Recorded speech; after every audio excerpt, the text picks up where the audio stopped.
Hoje Deus tem um segredo do coração dele para você, e você não pode estar distraído. Senhor, em nome de Jesus, nós queremos te glorificar, meu Pai, em nome de Jesus, porque, meu Pai, a tua bondade e a tua fidelidade nos trouxe até aqui. Se nós estamos inseridos no teu reino, é porque o teu Filho, Senhor, pelo amor e sacrifício, nos transportou até ele, e debaixo da tua graça nos colocamos. Nós repreendemos agora, nós amarramos e amordaçamos, com a mordaça correta, inviolável, todo o principado, potestade, força, dominador, demônio, espírito imundo, que se levanta, meu Pai, contra a tua palavra, que se levanta contra a tua casa, que se levanta contra a tua igreja, e os expulsamos em nome de Jesus, os entregando nas mãos dos santos anjos, para que por eles com a espada desembainhada, possam decapitá-los e mutilá-los, arrancar-lhes mãos, pés e asas, colocá-los em sacos de lixo e aprisioná-los eternamente em celas de tormenta. Nós invalidamos agora sobre nós, sobre essa geração, sobre essa igreja, toda a palavra de peso, toda a palavra contrária em nome de Jesus. Rejeitamos todo cansaço, rejeitamos toda preocupação, rejeitamos todo desânimo. Damos boas-vindas aos querubins, serafins, anjos escalonados, anjos de avivamento, anjos caçadores, cavaleiros de fogo, anjos ministeriais. Senhor,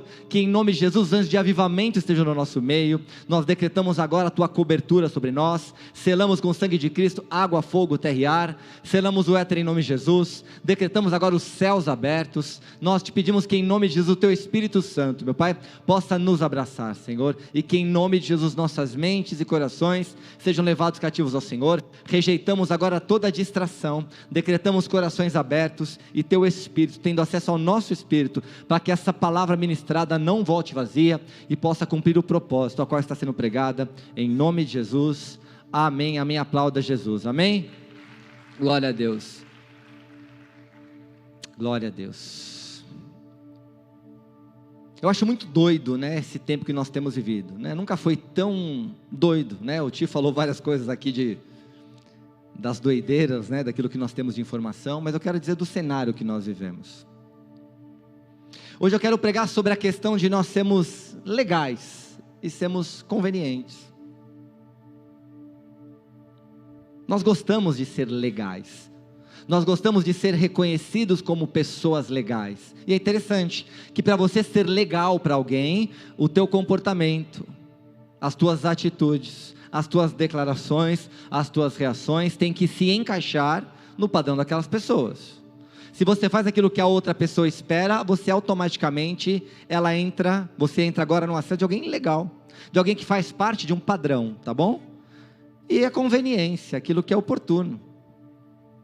Hoje eu quero falar dois aspectos: o aspecto legal do direito, das leis, e o aspecto legal dos padrões. Por quê?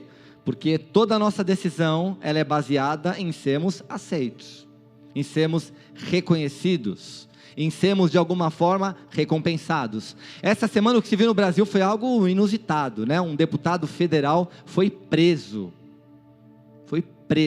Por quê? Porque ele fez declarações. E qual foi a discussão levantada agora? Espera lá, se um parlamentar tem imunidade, se existem leis que respaldam o direito dele de se manifestar, como é que ele foi preso? E é interessante essa questão agora das leis, porque olha que interessante, você e eu estamos sujeitos às leis, certo? E quando nós descumprimos essas leis, através das nossas atitudes e comportamentos, nós agora estamos passíveis de uma consequência. Esse princípio, esse processo, ele funciona tanto para as leis espirituais, quanto para as leis naturais, quanto para as leis de relacionamento.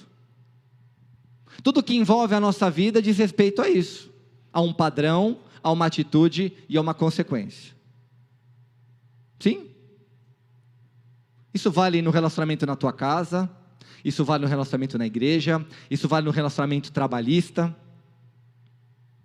A questão é que nós nos comportamos sobre aquilo que nós acreditamos. E se eu acreditar que a validação de alguém é mais importante do que a palavra e o princípio, eu vou adequar o meu comportamento a isso. Se eu achar que a Marcelinha não vai gostar de mim, se eu fizer algo, e aquilo que a Marcelinha pensa de mim é importante, eu vou começar a adaptar aquilo que eu acredito. Por quê? Porque eu preciso de alguma forma ser conveniente à Marcelinha, eu preciso de alguma forma ser legal, ser aprazível, se encaixar no padrão da Marcelinha. E agora o que se estabeleceu é um padrão de pontuação. Sim ou não? É ou não é? E a questão é que estamos nos moldando agora, moldando os nossos comportamentos, porque estamos preocupados demais em sermos convenientes e sermos legais. Quando se fala de leis naturais, eu quero entender que nós, que servimos a Jesus, que temos os princípios da palavra de Deus, não nos submetemos às leis pela questão da consequência. Nós obedecemos às leis porque a palavra diz que nós temos que ser sujeitos às leis das autoridades. É por causa do princípio, não por causa da lei. Está clara essa diferença? A lei diz que eu não posso fazer algumas coisas, mas os princípios são maiores do que as leis, então pelos princípios eu não faço, não por causa da lei. Quando Jesus falou assim, olha, a lei não importa muito, por quê? Porque ele já trabalhava pelo princípio, Jesus estava pouco preocupado, falou assim, não, eu vim cumprir a lei, mas não por causa da lei, eu vim cumprir a lei por causa do princípio, por causa daquele que eu sirvo. Jesus não tinha dificuldades em se encaixar naquilo que a lei dizia, por quê? Porque ele falou assim, não, eu vim cumprir a lei, eu vim cumprir a lei. A preocupação de todos era como alguém tão influente poderia corromper os padrões da lei.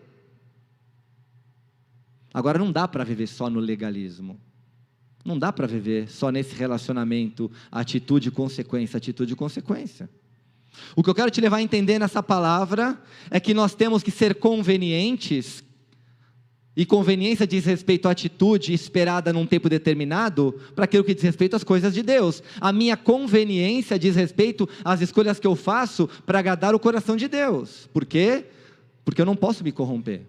E olha que interessante, eu não estou falando de pecado, tá bom? Não estou falando de pecado. O pecado é muito claro aquilo que a palavra diz. Isso não está em discussão hoje. O que está em discussão é, quantas vezes eu tenho sido inconveniente para Deus? Quantas vezes o meu comportamento tem sido diferente daquele que Deus espera de mim? E o comportamento que Deus espera de nós, ele diz respeito à maturidade. Ele diz respeito à idade que eu tenho e o quanto eu conheço. O quanto você sabe da palavra de Deus. A palavra diz que Deus não leva em conta o tempo da ignorância. Enquanto você não sabe, não tem problema. Mas à medida que você vai aprendendo, a expectativa é que o teu comportamento ele mude. Mas não só o comportamento. Porque a questão do comportamento, ele vai ser sempre modelado pela consequência. E esse é um problema. Se eu depender só da consequência para tomar uma decisão, vai ficar muito difícil. Olha que interessante, quando você está num ambiente muito rígido, onde o sair fora dos padrões te gera consequências difíceis, ou consequências onerosas, o teu comportamento é mudado. Mas a partir do momento que você vai aliviando essa consequência, você vai automaticamente voltando ao comportamento antigo. Vai voltando às velhas práticas. Ficou 1 ano sem vir na igreja, provavelmente algumas coisas foram deixadas. Sim ou não? Vai ser deixado. Por quê? Porque estava baseado toda a tua vida no comportamento. E eu não quero falar de comportamento. Eu quero falar de princípios. Eu quero falar de quem nós somos, das atitudes. Diz que o jovem rico chegou para Jesus e ele falou, olha, eu faço tudo isso. Tudo conforme os padrões. O jovem rico, pelo comportamento dele, tinha todas as qualidades necessárias, mas quando ele teve que ser conveniente ao princípio, ele não foi. Então tudo que ele fazia era conveniente para ele se mostrar alguém diferente. Então quando ele chegou para Jesus, ele chegou para, não, eu faço a mesma coisa que você. Deus falou, tá bom, então abre mão de tudo. E ele não quis abrir mão de tudo. A questão agora não são as leis morais ou religiosas, não é mais o pode ou não pode. Eu acho muito interessante quando nós estamos na igreja, que nós começamos agora a transferir as decisões. Líder, eu posso ou não posso? É você que vai me dizer. Não se pode ou não pode, se convém ou se não convém. Convém ou não convém? Abre comigo em Hebreus. Hebreus capítulo 2. Fala sobre algo que é conveniente para Deus e que nós temos deixado, que nós não temos investido. Hebreus capítulo 2, verso 1. Diz assim: Por essa razão, é conveniente ou importa que nos apeguemos com mais firmeza às verdades ouvidas, para que delas jamais nos desviemos. Olha, aqui está dizendo sobre o perigo da negligência. Olha, é muito importante, é muito conveniente que nós nos apeguemos com mais firmeza àquilo que nós temos ouvido. Eu não posso ter ouvido seletivo com aquilo que vem de Deus. Fala assim, olha, convém que nós nos apeguemos com mais firmeza. Por quê? Porque há uma tendência natural de se desviar do princípio, de se desviar da intensidade, de se desviar daquilo que é conveniente. Conveniente para quem? Para Deus. O que nós estamos discutindo hoje é quantas atitudes são tomadas que são inconvenientes para Deus, mas que aparentemente são normais, são naturais, fazem parte. E aqui o livro de Hebreus nos fala, olha, sabe o que é conveniente? Você perseverar, você permanecer. Por quê? Porque nós temos uma vocação natural e humana de esfriarmos, de desviarmos, de começarmos a escolher aquilo que nos recompensa e aquilo que não nos recompensa. Uma das linguagens de amor é palavra de incentivo. Então, quanto mais a pessoa elogiada é, mais ela se esforça. Mas se você tira o elogio, a palavra de incentivo, essa pessoa tem uma tendência a deixar de fazer, a se tornar uma pessoa comum, uma pessoa que não mais se destaca. E não porque ela não tem habilidade nem competência, mas porque agora falta um elemento externo, a consequência. Nós temos que parar de ligar consequência só a castigo. Consequência também, ela diz respeito a uma colheita, a uma recompensa, mas que você não pode pautar a tua vida só na recompensa. Por quê? Porque a colheita diz respeito a um tempo, ela tem um ciclo. Eu lanço a semente, eu vou esperar ela germinar. Está fazendo sentido para você? Tudo bem? 1 Samuel capítulo 21.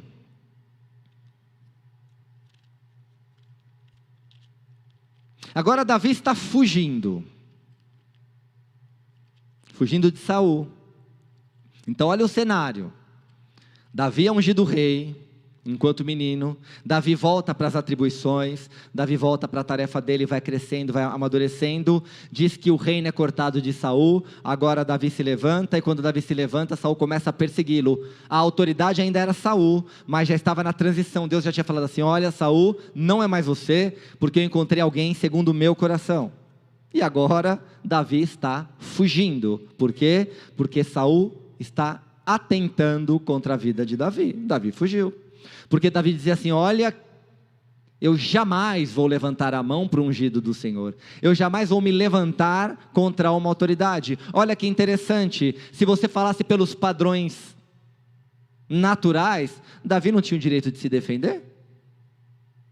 Ele não fez nada, está sendo perseguido?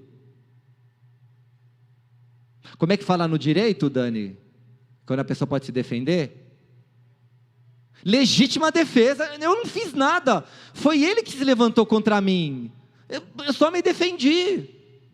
Davi falou assim, ai de mim, tocar no ungido do Senhor. Mas olha o preço disso. Olha o preço agora de Saul, que é ungido rei, vence Golias, obedece. Que preço que é esse?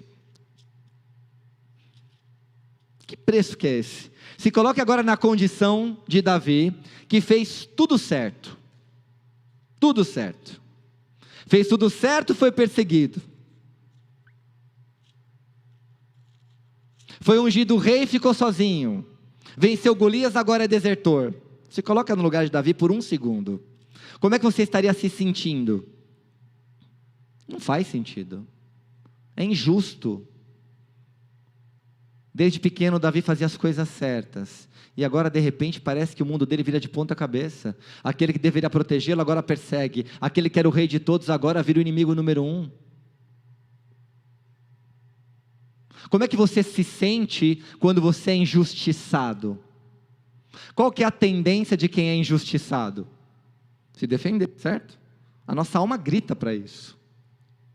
A nossa alma, ela grita. E diz que agora Davi está fugindo. Matou Golias, livrou o povo. Foi ungido rei, obedeceu e agora está fugido. E diz assim no versículo 2, 21, versículo 2. A partir do 1. Então veio Davi a Nobe, ao sacerdote Aimeleque. Então Davi está fugindo, passou numa cidade e foi procurar o sacerdote Aimeleque. Aimeleque, tremendo, saiu ao encontro de Davi e disse-lhe: por que vem só e ninguém contigo? Respondeu Davi ao sacerdote Aimeleque: o rei me deu uma ordem e me disse: ninguém saiba por que te envio e de que te incumbo, te dou a responsabilidade. Quanto aos meus homens, combinei que me encontrassem em tal e tal lugar. O sacerdote achou extremamente diferente. Ué, por que Davi está sozinho? Todo mundo conhecia Davi. E agora Davi conta uma história da carochinha. Fala assim: não, sabe o que é? O rei Saul me mandou para uma missão. Eu sou agora o espião do rei Saul. Eu tenho uma tarefa, mas ninguém sabe. É verdade isso? Não, não é verdade. Então como é que se chama quando eu não digo a verdade? Mentira.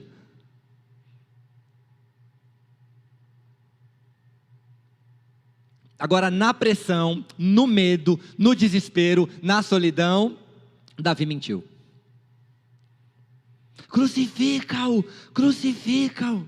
Vamos crucificar Davi. Tá vendo? Falei, Davi não tinha que ser rei. Esse é um moleque. Tinha certeza. Olha aí, ó.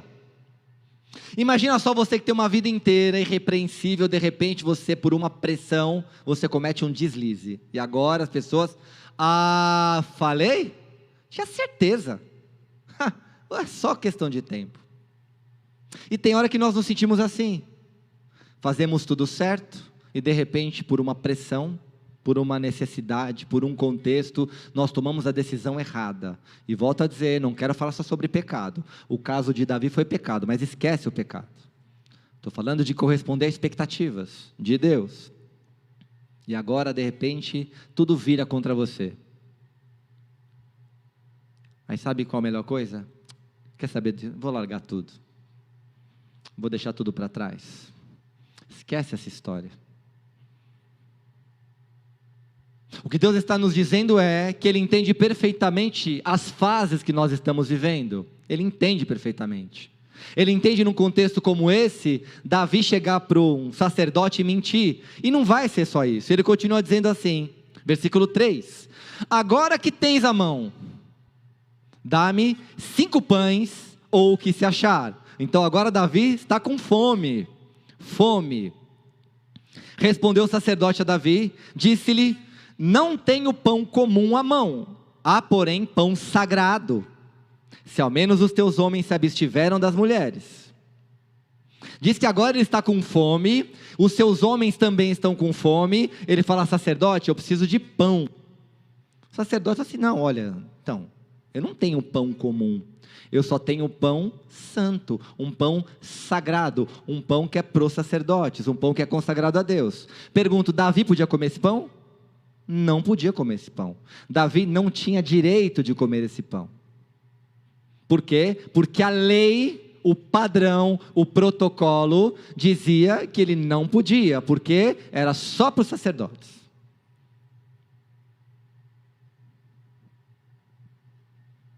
E aí começa agora outro erro de Davi. Um erro talvez mais grave. E talvez no anseio nosso, de uma necessidade, aquilo que começou tende a piorar. Mas ele estava com fome, mas ele estava fugindo, mas ele estava com necessidade. Mas a lei dizia que não podia. A lei diz que não podia. Quantas coisas nós somos submetidos e julgados pelos padrões da lei, leis naturais e leis espirituais. Quantas pessoas nos apontam dizendo: você não é crente? Por que você está fazendo isso? Você não é cristão? Você não é crente? Ué.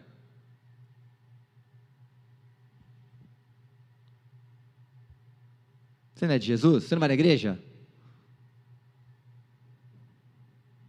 E é interessante porque o nosso comportamento ele é moldado a reagir mediante o impulso que ele recebe. Se eu der um beliscão em você agora, o que vai acontecer? O que vai acontecer? Você vai gritar. Se você colocar agora a mão na tomada, o que vai acontecer? Se você encostar agora a mão numa frigideira quente, o que vai acontecer com a tua mão? Certo?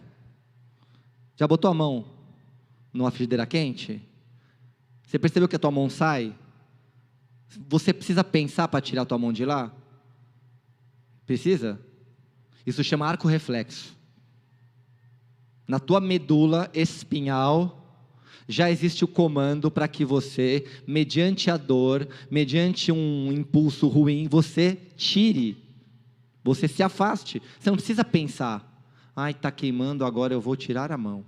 Porque se você pensar para tomar uma decisão dessa, o que vai acontecer? Você vai queimar a tua mão inteira. Então você não precisa pensar, você tira a mão. Por que eu quero dizer isso? Porque a maioria das tuas reações, elas já estão impressas em você. E o estímulo vai desencadear esse efeito, certo? Então, se eu tenho um comportamento que tem um gatilho sempre, eu preciso mudar isso na base, na essência, no princípio, no DNA.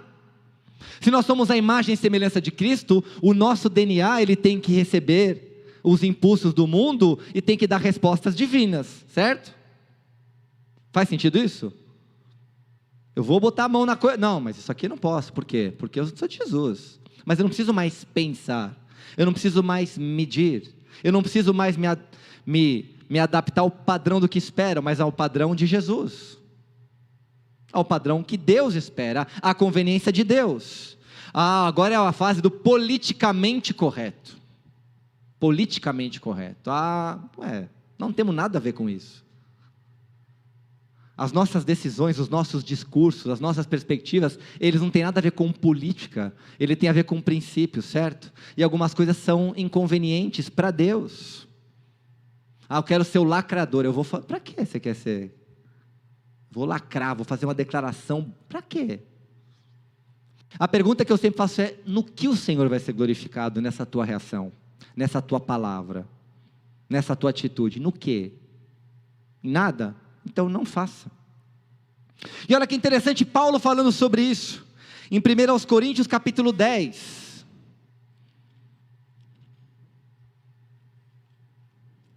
Paulo traz uma revelação profunda, que muitas vezes nós negligenciamos. Por quê? Porque estamos na questão do comportamento. Então eu não posso mais fazer, porque, sabe aquela história? Eu não faço mais porque eu sou crente. Nossa, é por isso que você não faz?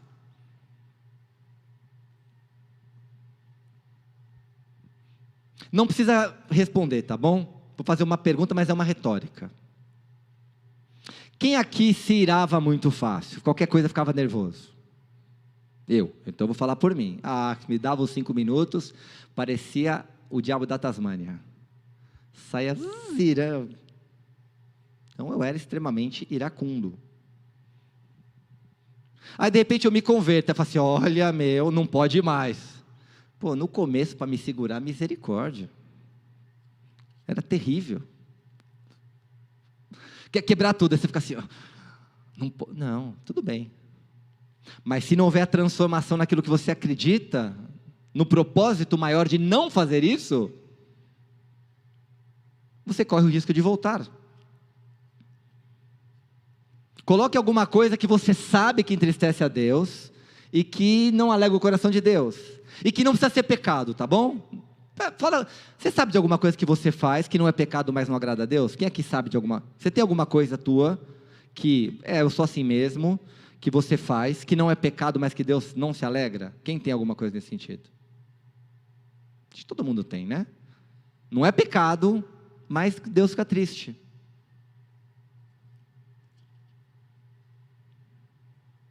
Vou dar um exemplo. Pastor, Joãozinho é só o sangue de Jesus. Eu sei que ele é só o sangue de Jesus, tá bom? Eu falei, é mesmo, ele é o sangue de Jesus. Para que eu vou fazer isso? Eu falei, não, ele é uma bênção, Deus vai trabalhar, a obra não está completa ainda, você está entendendo? Não é pecado, não estou, é verdade, eu também sei, mas o que adianta eu botar o foguinho, o isqueirinho? Por quê? Qual ganho? É mesmo, é só o sangue. Algumas coisas nós já sabemos, já estão contextualizadas. 1 Coríntios 10, versículo 20. Você está me entendendo? Tá?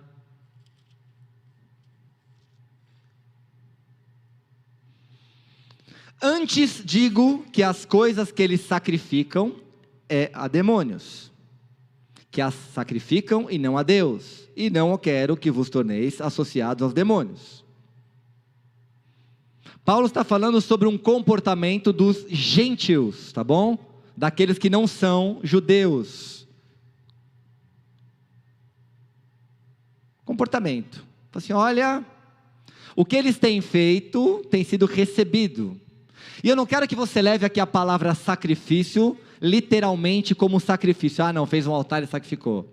O que está dizendo é que pessoas tomavam atitudes, investiam tempo, recurso e energia, e que esse sacrifício, que esse esforço, essa dedicação, era recebido por demônios. Por quê? Porque eram diferentes das expectativas de Deus, tudo bem? Primeira verdade, tudo que nós fazemos alguém recebe. Não tem. Ah, joguei semente, ixi, não essa não. Então a primeira verdade que Paulo fala assim, olha, o esforço, a dedicação, o empenho, eles não estão fazendo para Deus. Deus não tem recebido. Então quem recebeu? O inimigo.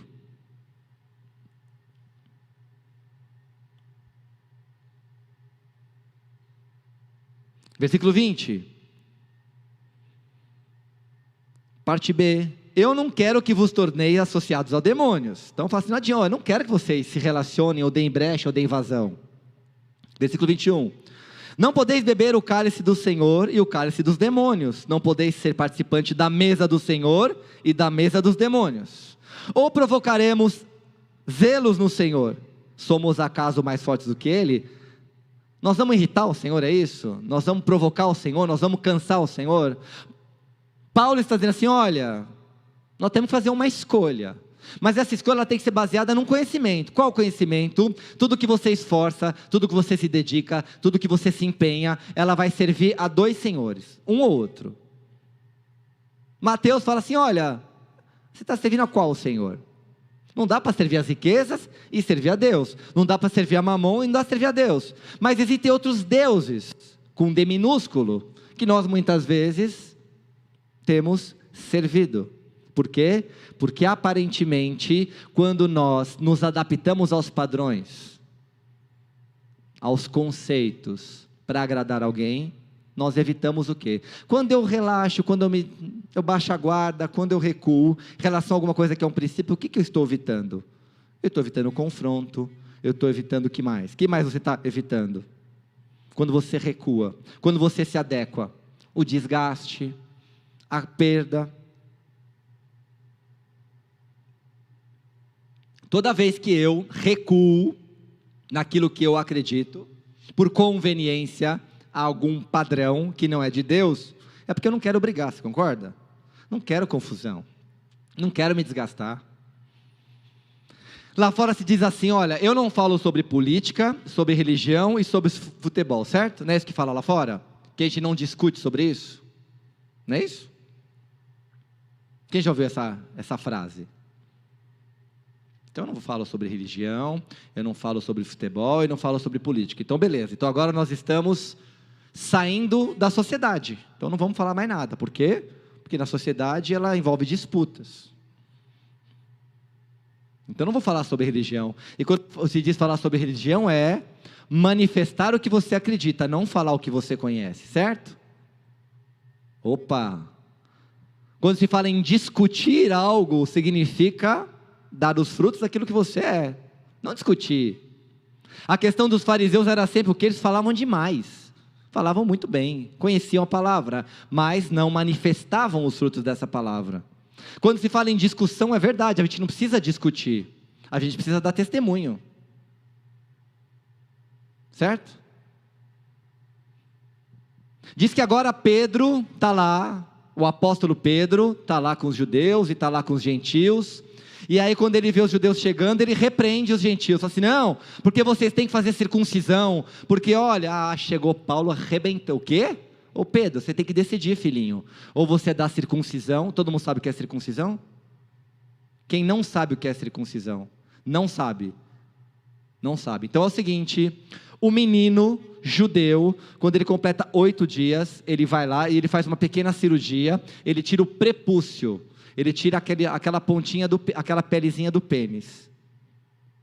Isso chama circuncisão. Diz que Deus fez a aliança da circuncisão lá atrás, onde todo menino para ser consagrado fazia a circuncisão, tudo bem? Era o quê? Um padrão, tudo bem? E diz que agora Pedro quer que os gentios, os não judeus, façam circuncisão.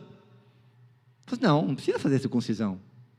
E aí, o apóstolo Paulo fala assim: ô Pedro, você é judeu ou você não é judeu? Porque até agora você estava sentado com os ímpios, com os gentios comendo, agora você vai levantar. Então diz que enquanto não estava lá, ele estava conversando com todo mundo. Chegou, porque nós judeus, você está entendendo? Quem está entendendo o que eu estou falando? Diz que agora o apóstolo Pedro estava sendo conveniente com a situação. Então quando tinha judeu, ele era judeu, quando não tinha, ele era da galera, meu. Pode comer tudo, pode comer bicho com a pata fendida, pode tomar carne com leite, pode tudo, chupar manga com leite, pode tudo, meu. Aí quando chegava os caras, ele, não, opa, seus pecadores. Paulo falou, ô filho, o que você é? Você é judeu? Você não é, velho. E aí Paulo fala, não, o que nós precisamos realmente é sermos circuncidados em nosso coração. O nosso coração precisa se converter, não o nosso corpo. Não é uma cirurgia, não é uma marca que vai me diferenciar, mas as escolhas que eu faço. Está entendendo? Então, Pedro era conveniente, quando ele queria agradar, ele fazia, quando ele não queria, e não era pecado, era questão de convicção. Esquece comportamento, o que nós estamos discutindo nessa tarde são as convicções que você tem, que te movem a tomar decisões, convicção. E se você não tem convicção, você não tem fé, e se você não tem fé, você não é do reino. E ele continua dizendo assim: todas as coisas me são lícitas, todas as coisas estão na lei, todas as coisas me são legais, mas nem todas convêm. Todas as coisas são lícitas, mas nem todas edificam. Paulo agora estabelece uma lei espiritual, ele fala assim, olha, tudo que você faz, tudo que você se esforça, ele é recebido por alguém. Ou ele é recebido por demônios, ou ele é recebido por Deus. Até aí você entendeu? Perfeito. E diz que quando você toma essa escolha, você toma essa decisão, você vai se assentar em uma mesa. Ou a mesa de demônios, ou a mesa do Senhor. Você entendeu isso? Mas ele fala assim, olha, mas como é que eu tomo a decisão de sentar em uma ou outra? Quando eu entendo esse princípio. Todas as coisas são legais, são lícitas, podem, mas nem todas me convêm. Não são convenientes. Para quem? Para Deus. O que Paulo está discutindo é, algumas coisas que eu faça, aparentemente são legais, são convenientes para os homens, mas, e para Deus? Então, se não é conveniente para Deus, e quando fala de conveniência, fala sobre momento também, certo? Momento. Alguma coisa é conveniente quando ela é feita do jeito certo, no momento certo, tudo bem? Isso é ser conveniente. Se eu faço alguma coisa certa no momento errado, eu estou sendo inconveniente. Ele fala, olha, eu posso fazer um monte de coisa. É interessante, por que Paulo estava dizendo isso? Primeiro, porque ele era cidadão romano. Segundo, porque ele era judeu, mestre da lei. Fala assim, olha, pela minha posição, por aquilo, eu posso fazer um monte de coisa, mas não convém mais. Por quê? Porque a partir de agora, eu quero agradar as expectativas de Deus. Eu quero ser conveniente a Deus. E ele continua dizendo, olha, outras coisas são lícitas também, mas elas não edificam. Elas não servem para nada. Paulo está dizendo, olha, tem que ser conveniente para Deus, mas também tem que edificar alguma coisa, tem que estabelecer algo que é memorável, algo que é eterno, algo que é um marco. Por quê? Porque dali para frente eu vou ter que fazer diferente. 2 aspectos que Paulo determinou, conveniente para Deus e edificar, e mudar, e gerar. Quando eu decido fazer algo que é conveniente para Deus, e algo que é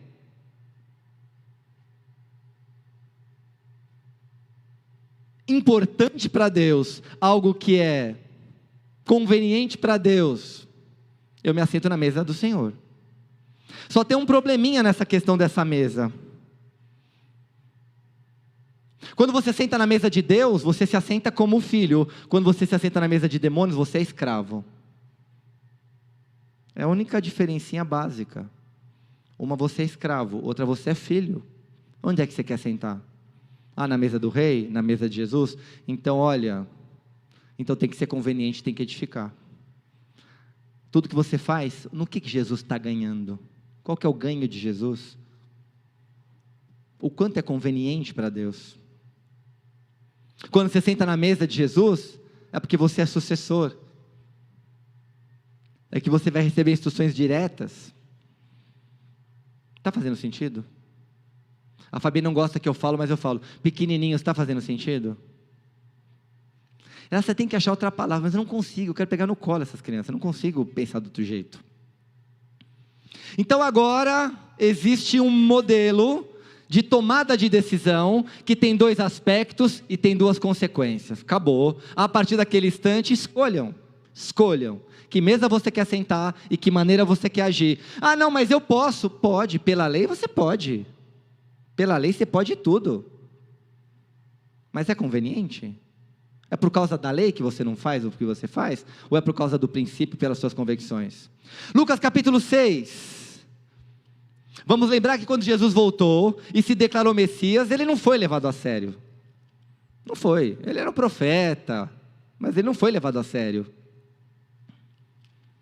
Lucas capítulo 6. Agora era um dia de sábado, sabadão. E aí, o que aconteceu? Os discípulos estavam no campo e tiveram fome. E viram uma plantação de milho. Eles não tiveram dúvida. O que eles foram fazer? Debulhar os milhos. Com as mãos. Diz que eles foram lá, quando os fariseus viram. Pensa, o sábado, esses caras aí trabalhando.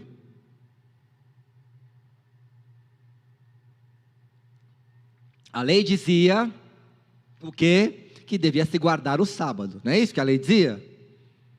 O 7º dia do Senhor, vamos guardar. Óbvio que nós estamos discutindo aqui a interpretação. Então, para os judeus, para a lei, era não faça nada, não trabalhe no 7º dia, que era o sábado, tá bom?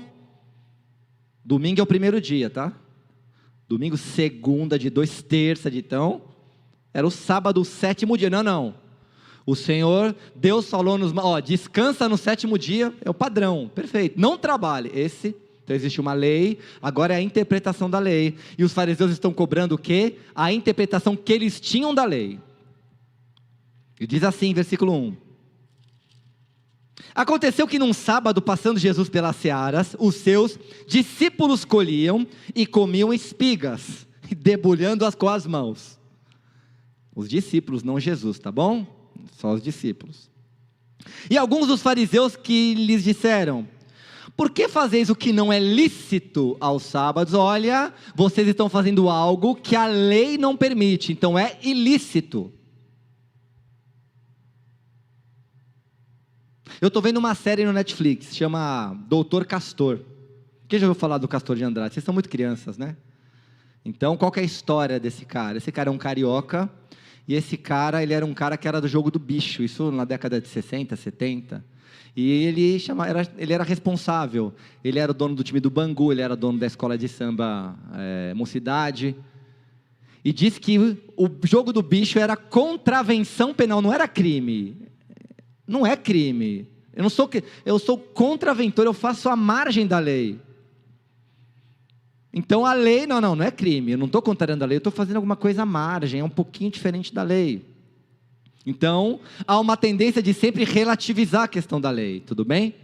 Não é bem assim. E agora os fariseus, não, a lei diz que não pode, é ilícito. Então, os fariseus defendem uma posição, vocês não podem estar fazendo isso. Respondeu-lhe Jesus, esse é lindo, nem ao menos tendes lido o que fez Davi, quando teve? O que Davi teve? Fome. Ele e seus companheiros, como entrou na casa de Deus, tomou e comeu os pães da proposição, e os deu aos que nele estavam, pães que não lhes era lícito comer, mas exclusivamente aos sacerdotes. Jesus não teve dúvida, chamou um personagem mais respeitado, um dos mais respeitados, Davi. Davi, não, Davi eu conheço, não, Davi sim, Davi é um exemplo, é o rei, é o maior rei que houve. Então, vocês não lembram quando Davi teve fome? E o que Davi fez quando ele teve fome? Ele fez alguma coisa que era fora da lei, era ilícita. Jesus explica agora o motivo. Olha, ele teve fome. Os judeus conheciam essa história, conheciam essa passagem, os fariseus. Mas agora Jesus, olha, vamos lembrar, vocês não lembram de Davi? O rei Davi fez isso porque ele teve fome?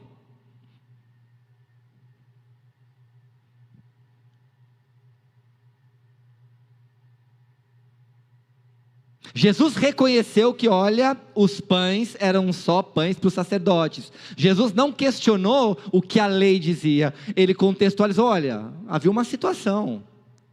Nessa situação, Davi comeu um pão que não podia, algo que era ilícito. Mas o mais lindo está no versículo 5, e acrescentou-lhes, o Filho do Homem é o Senhor do sábado. Quem é o Filho do Homem? Quem que é filho do homem? Quando a Bíblia fala o filho do homem, quem que é? Repete comigo, Jesus. Repete comigo, Jesus. Toda vez que você lê filho do homem na Bíblia é Jesus, tá bom? Ué, eu sou maior que sábado.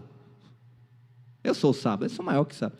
O que eu tenho é maior do que todas as coisas. Por quê? Porque ele é criador, amém? Diz que ele fez todas as coisas e que nenhuma das coisas seria feita sem ele. Ele falou, não se preocupa não. Sou eu que estou garantindo aqui. Jesus não está respaldando o pecado, nem o que é ilícito. Ele está dizendo, olha, existem algumas situações que a motivação ela vai ser pesada. Ele estava com fome. E ele deixou de ser o rei Davi porque estava com fome e fez isso? Não deixou. Por quê? Porque era um contexto, era um cenário.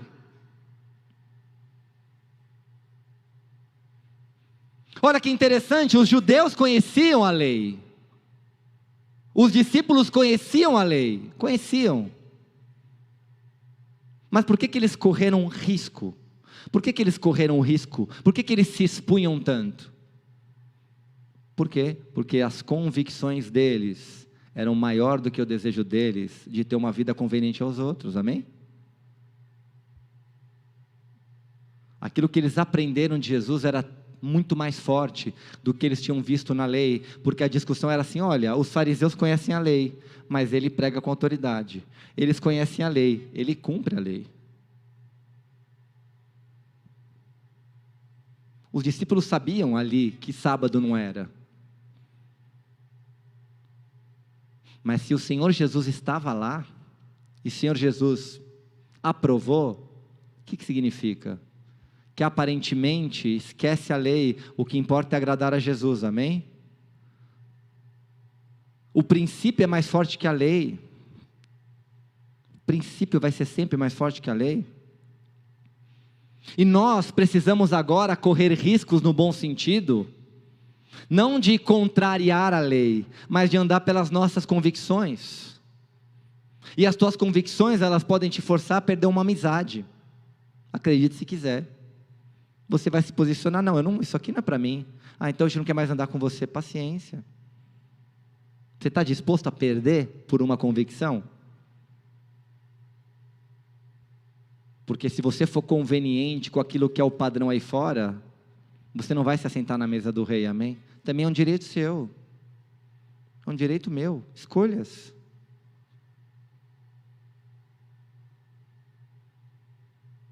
Precisamos entender que as nossas convicções, elas nos custam, nós corremos riscos. É interessante, nós queremos correr riscos, muitas vezes contrariando a lei natural. Não, vou fazer, não pode, quer ver exemplo? Não está mandando ficar de máscara em todo lugar? Sim ou não? Não tem um aviso aqui obrigatório? Sim ou não? Cadê? Tá aqui, Uso obrigatório de máscara. Pergunto, quem estabeleceu esta lei? Quem estabeleceu essa lei? Quem? Fala mais alto. O governador do estado de São Paulo, pelas atribuições e autoridade a eles aferidas, determina que A partir da data tal, após a publicação no Diário Oficial do Estado, no DOI, fica explícito que todos obrigatoriamente deverão... e tem outra coisa também, e distanciamento social, uma cadeira sim, outra não. Sim, sim, sim, não. Sim, não, sim. Não, não, não, não, sim. Não, sim, não, não, não, sim, não, sim. Não é uma lei? Não é uma lei? E por que nós desobedecemos a lei? Porque não tem consequência. Sim? Aí de repente todo mundo começa a pular de cadeira e colocar máscara, uma coisa linda, o Espírito Santo constrangeu. Eu também odeio usar máscara, e eu sou o pior disso, eu já falo já, Senhor me perdoa, eu gosto de abraçar, eu gosto de ficar perto, me perdoa, Senhor, mas eu estou errado também. Mas olha que interessante, algumas leis nós queremos contrariar, e outras que nós deveríamos, na verdade, extrapolar o padrão, fazer muito mais, nós não fazemos. Sim? De repente o povo botando máscara, dá para ver o olhinho sorrindo assim, ó. Eu não dei direta para ninguém não, viu, irmãzinha? Eu só comentei só para exemplificar, viu? Porque não tem consequência. Diz que lá, quem me contou foi o pastor Mauro, que lá em Doha, no Catar, se você for pego na rua sem máscara, você paga uma multa acho que de $5.000 e vai preso imediatamente. Pergunta se alguém anda sem máscara no Catar. Pergunta, anda? Não, é óbvio que não anda. Por quê? Porque a consequência do descumprimento da lei é rígida. Mas não adianta nós fazermos pela lei, nós temos que fazer pela convicção no princípio, certo? Porque senão você vai sempre ser moldado pela situação. Então tira a lei, acabou, então não vou fazer mais, porque a lei não precisa. E era isso que Paulo estava falando, não, eu não preciso de lei. Eu não faço porque eu amo Jesus. 1 Samuel, vamos voltar lá para Samuel 21. Não satisfeito em pedir o pão, agora Davi precisa de outra ajudinha do sacerdote. 1 Samuel. Está fazendo sentido para você essa pregação, de verdade? Mas se você não lembrar da passagem de Hebreus, que é para perseverar, não adianta nada, tá bom? 1 Samuel 21, versículo 8. Olha que interessante. Davi comeu o pão da proposição? Sim ou não? Comeu o pão que era do sacerdote? Sim ou não? Sim, fala sim. Davi deu pão que era sagrado para os seus homens? Sim ou não? Sim, beleza. O sacerdote sabia que o pão era sagrado? Por que o sacerdote deu o pão para Davi? Quem era o responsável por guardar o que era sagrado? Davi ou o sacerdote?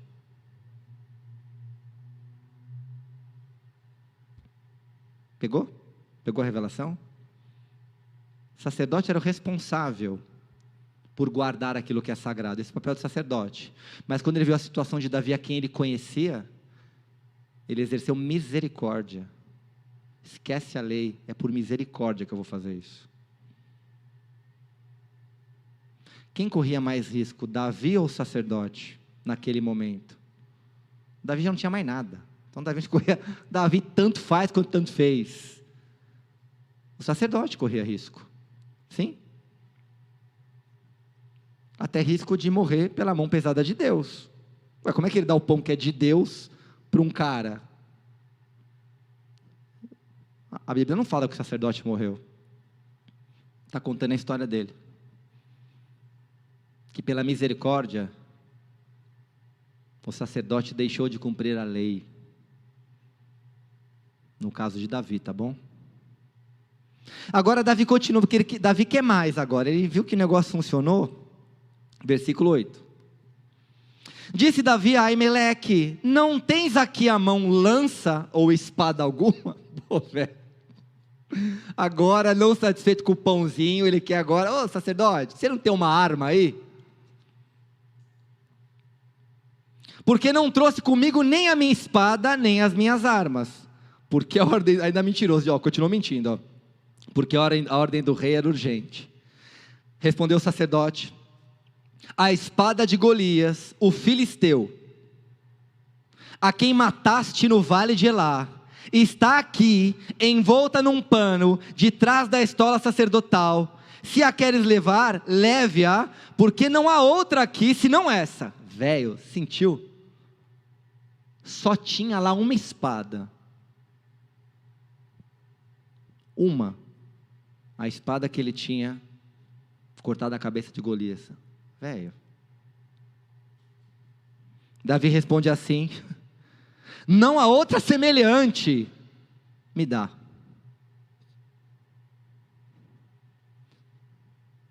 Olha o cuidado de Deus com Davi. Diz que Deus nomeou Davi como rei, porque como é que era o coração de Davi? Como é que era o coração? Qual que era a característica do coração de Davi? Davi tinha um coração segundo o coração de Deus. Então olha, Deus está vendo todo esse cenário, está dizendo assim: olha, eu conheço o coração de Davi. Se Davi está passando por isso é porque ele não quer matar Saul. Diz que em uma das passagens, Saul perseguindo Davi, Saul dorme numa caverna, e aí Davi chega lá, olha, Davi está dormindo, o general do exército de Saul está dormindo, ele vai lá, corta um pedaço da roupa de Saul, finca uma espada, e aí sobe assim no lugar seguro. Ô general, seu boca aberta, olha aí, ó, como é que você está dormindo deixando o rei exposto desse jeito? Ele teve a chance de matar Saul, mas ele preferiu não matar Saul, e ainda chamou a atenção do general, falou: seu boca aberta, olha aí, ó, você não tem que guardar a vida dele? Que nobreza é essa, gente? Que nobreza é essa? Olha o coração desse cara. Você acha que Deus não vai relevar essa situação que ele teve fome? Jesus usou ele como exemplo. O que eu quero te lembrar é que é algo muito forte. Ele fez questão de pegar a espada, não fez? Pergunto, como é que Davi matou Golias? Que arma que ele usou? Qual arma que Davi matou Golias? Uma funda.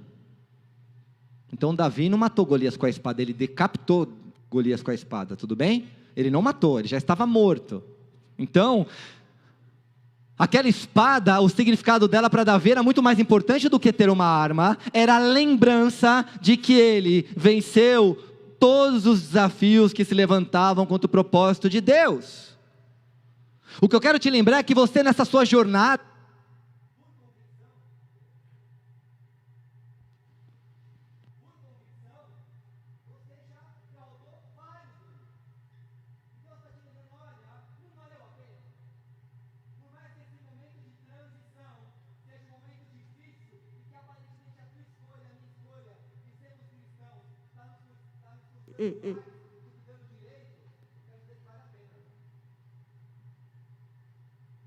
não olhe a curto prazo.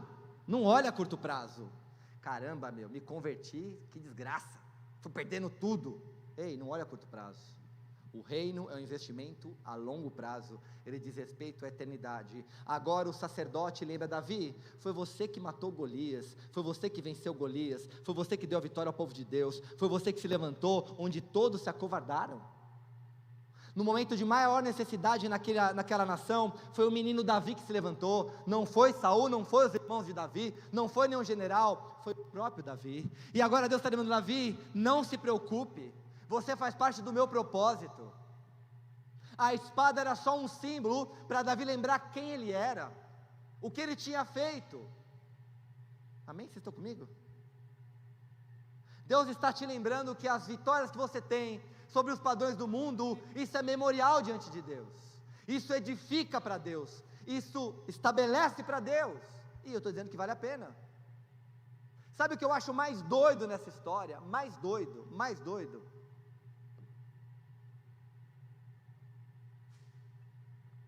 Davi era fugitivo,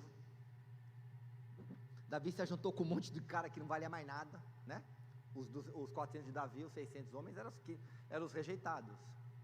Quando ele teve problema, onde é que ele foi? Que lugar que ele foi? Na casa de Deus. Davi sozinho, Davi abandonado, Davi perseguido, Davi negligenciado, ele foi na casa de Deus, e ele foi buscar duas coisas na casa de Deus. Ele foi buscar o pão que é a palavra de Deus, e ele foi buscar também os armamentos, os equipamentos necessários para empreender aquilo que Deus tinha para ele, amém? O que eu estou te dizendo é que você é na casa de Deus. Quando você vem na casa de Deus, não importa a circunstância, você recebe a palavra de Deus, que é o pão da vida, é o pão que transforma, que edifica, que liberta, que fortalece, mas você também vem buscar os equipamentos necessários para cumprir o seu chamado. O que Deus está dizendo, olha, você nessa tarde talvez se sinta como Davi, no pior momento da tua vida, perdas inestimáveis, mas você está na casa de Deus, e aparentemente mesmo estando numa condição de ilícita, no bom sentido, de não ter direito, não se achar com direito, não se achar, Deus está dizendo, filho, senta na minha mesa nessa tarde, amém? Senta na minha mesa, você tem o meu coração, vocês têm um coração segundo o coração de Deus, amém? E nessa tarde vocês saem com pão, mas vocês também saem com o equipamento necessário para ocupar a posição que Deus tem para vocês, porque vocês são convenientes a Deus, porque as escolhas que vocês têm feito e farão a partir de agora, agradarão o coração de Deus, edificarão para Deus, estabelecerão para Deus marcos espirituais, marcos dos quais você avança e não volta mais. Isso vale para você também, viu, Josué? Você veio no dia certo, filho, no dia certo para receber essa palavra, para se assentar na mesa do teu pai, amém? E que aquilo que Deus tem para você, Ele não esqueceu, mas a escolha vai ser sua. Hoje você vem como Davi, aparentemente, poxa, estou aqui, mas veio no lugar certo, amém? Vocês estão comigo? E para nós fecharmos 1 Reis, capítulo 6, não adianta ser só conveniente, tem que edificar também. 1 Reis capítulo 6, louvor já pode subindo já, amém? 1 Reis capítulo 6, verso 12, glórias a Deus, diz assim: quanto a esta casa que tu edificas, nós que servimos a Deus, tudo que nós fazemos, a resposta disso é na casa de Deus, amém? Tudo que você faz fora daqui, edifica a casa de Deus ou não, mas aqui o contexto é de edificação. E se andares nos meus estatutos, e executares os meus juízos, e guardares todos os meus mandamentos, andando neles, cumprirei para contigo a minha palavra, a qual falei a teu pai Davi, e habitarei no meio dos filhos de Israel, e não desampararei o meu povo. Agora Deus está falando para Salomão: Salomão, você tem o propósito de edificar algo para mim, e essa edificação só faz sentido se você permanecer conveniente aos meus estatutos. A preocupação de Deus não era só o que estava construído, mas aquilo que Salomão deveria fazer. Diz que Salomão não perseverou em seguir ao Senhor. Diz que Salomão não perseverou como o pai dele tinha perseverado. Mas eu quero declarar em nome de Jesus, que debaixo dessa palavra, amém? Hoje você sai com um entendimento novo, de que as nossas decisões não são baseadas em leis humanas ou leis espirituais, elas são baseadas em princípios, e esses princípios são defendidos pelas nossas convicções, e que nos fazem ter um comportamento adequado à necessidade e àquilo que Deus espera de nós. E talvez nessa escolha, pessoas se frustrem, pessoas se magoem, mas faz parte. O que eu quero te dizer é que nessa relação, o único que não pode perder é Jesus Cristo, amém? Só Jesus não pode perder. Eu queria que você ficasse de pé, eu quero orar por você, amém? Depois eu vou dar a bênção apostólica e o louvor ministra, aí nós terminamos. Amém? Põe a mão no teu coração, amém? De tudo que eu falei, o mais importante está em Hebreus. Convém que nós perseveremos. Recebeu uma palavra? Persevera nela. Recebeu um princípio? Persevera nele. Recebeu uma revelação? Persevera nela. Hoje você vai ter que tomar uma decisão, se você senta na mesa do Senhor, ou se você se assenta em outra mesa, amém? E como é que eu sei disso, pastor? Se eu for conveniente, se eu fizer aquilo que agrada o coração de Deus, e se eu edificar para Deus. O jovem rico, ele tinha tudo que era necessário, que era conveniente a ele. A única escolha que ele teve que fazer de ser conveniente a Deus, ele não quis. Uma só, que era conveniente para Deus. E não era nem para Deus que ele tinha que dar, era dar para os pobres. Ele decidiu não participar da mesa, amém? E diz que aquele dia Jesus se entristeceu demais. Pai, em nome de Jesus, nós nos colocamos diante do Senhor nessa tarde. Nós queremos te agradecer, Senhor, em nome de Jesus, porque tem sido gerado no nosso espírito o entendimento de que nós somos escolhidos, meu Pai, e armados e habilitados pelo Teu Espírito Santo. Somos levantados, somos elevados na categoria de filho, na categoria de sucessores, aqueles que não abrem mão da posição. Senhor, nessa tarde te pedimos perdão, Senhor, se temos sido muito mais convenientes aos padrões do mundo do que aos padrões da Tua Palavra. Se, meu Pai, temos apenas moldado o nosso comportamento e deixado as nossas convicções, nos perdoa, Senhor. Se somos replicadores de comportamento, quando a Tua expectativa é que sejamos convictos como filhos. Senhor, nesta tarde, te pedimos que nos dê um coração de adorador, que nos dê um espírito inabalável, meu Pai, em nome de Jesus, porque nessa nova empreitada, para essa nova fase, de 700 avivalistas, 709 profetas, o que o Senhor precisa é que nós creiamos, meu Pai, que estamos na Tua casa, porque temos o Teu coração, porque, meu Pai, em nome de Jesus, conhecemos as nossas limitações, mas a nossa luta é para nos apartar do mal e da aparência do mal. Senhor, chegamos na condição de Davi nessa tarde, chegamos famintos pela Tua Palavra, chegamos famintos, Pai, em nome de Jesus, da revelação de quem o Senhor é, e como filhos, queremos ser abraçados, mas nós saímos daqui não só alimentados, mas saímos daqui nos lembrando, Senhor, que da mesma forma que Davi venceu Golias, nós temos vencido o mundo, nós temos vencido o padrão do mundo, nós temos vencido as mentiras do mundo, subjugamos Satanás e o colocamos debaixo dos nossos pés, nos levantamos nessa tarde para declarar, Senhor, que armados com armas espirituais, nos apartamos de tudo que entristece o Teu coração. Livra-nos, Pai, de sermos políticos, de sermos manipuladores, de sermos, Pai, inconvenientes para o Senhor, de abrirmos mão da nossa posição, meu Pai, porque a nossa dependência, ela vem de Ti. Se temos alguém para agradar, esse alguém é o Senhor, e nós Te pedimos, Espírito Santo, nos capacita, nos habilita, tira de nós todo o peso, tira de nós toda a sentença. Nós invalidamos agora no mundo espiritual toda mentira declarada sobre essa geração. Senhor, nós repreendemos e rejeitamos agora, meu Pai, toda mentira que diz respeito a essa geração, que é uma geração que não se posicionou. Isso é mentira do inferno, porque essa geração se levanta para ser a resposta do Senhor, para o resgate de adolescentes, para a transformação de adolescentes, meu Pai, que em tudo são a resposta, meu Pai, porque cumprem o seu papel social, cumprem o seu papel ministerial, e sobretudo, meu Pai, nas suas famílias. Senhor, aqui estamos debaixo de uma visão apostólica e não abrimos mão dessa visão, estamos debaixo de autoridade, sabemos do nosso chamado e declaramos que em nome de Jesus a nossa influência, positivamente, ela demonstra as nossas convicções. Senhor, a nossa escolha de agradar o Teu coração não é baseada em leis, mas é baseado no amor que nós temos e na gratidão que nós temos a um Deus que para nós é Abba Pai. Talvez lá fora, em nome de Jesus, o relacionamento seja do Deus Todo-Poderoso, mas para nós, Pai, é o amor de Pai, que nós sentimos nessa tarde, e nós Te agradecemos, porque limpamos as nossas vestes espirituais. Senhor, lava-nos nessa tarde com o sangue de Cristo, e eu já coloco a intercessão, Senhor, em nome de Jesus, para que sejam lavadas as suas vestes. Decretamos agora que nas nossas armaduras espirituais, não tem estilhaço, não tem amassado, não tem risco, não tem marca de combate em nome de Jesus Cristo. Decretamos agora que todo resíduo e resquício de batalhas espirituais, dos filhos e dos intercessores, dos ministros, meu Pai, e dos líderes, meu Pai, aqueles que servem na Tua casa, são recolhidos e lançados no lugar determinado pelo Senhor Jesus Cristo. Decretamos que sobre nós não vale encantamento, não vale maldição, não vale inveja, não vale orgulho. Invalidamos todo o contra-ataque do inferno. Decretamos que sobre nós, sobre a nossa casa, a nossa família, o nosso ministério, a nossa liderança, os nossos apóstolos, os nossos pais, líderes e liderados, as nossas finanças, o nosso chamado, a nossa vocação, sobre tudo isso, não vale retaliação, não vale imigração, não vale transferência, não vale identificação, pelas causas, pessoas e motivos que nós oramos em nome de Jesus, mas vale a recompensa. Senhor, passa agora com o fogo do Teu Espírito Santo, e vai queimando, Senhor, toda semente, broto, raiz ou fruto que não veio do Teu bornal, e nos reveste nessa tarde de novas armaduras em nome de Jesus. Decretamos sobre nós os céus abertos, e a colheita abundante, e a chegada de um novo tempo. Conta conosco, meu Pai, e nos usa para o louvor da Tua glória. É o que nós oramos em nome de Jesus. Amém. Aplauda Jesus. Amém.